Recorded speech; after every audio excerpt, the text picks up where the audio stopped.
Hi everyone, সবাই কেমন আছো? আমি তো ভীষণ ভালো আছি। তো আজকে দেখো আমরা যাচ্ছি বারোতল মেলা। বারোতল মেলা আজকে লাস্ট, মানে 19শে মে আজকে লাস্ট। মোটামুটি বারোতল মেলা কৃষ্ণনগরে 1 মাস থাকে। অনেকে হয়তো জানো যে এই মেলাটা কৃষ্ণনগরে প্রচণ্ড ফেমাস একটা মেলা এবং অনেকটা এরিয়া জুড়ে হয় এবং এটা রাজবাড়ির প্রাঙ্গণে হয়। অনেকে হয়তো জানো বা অনেকে হয়তো জানো না।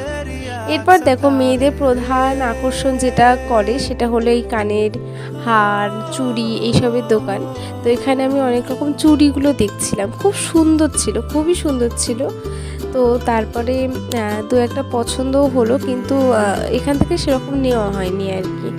কারণ প্রথমে ঢুকে একটু দেখতে ভালো লাগে, সব কিছু একটু দেখি তারপরে কি না হয় কিনবো।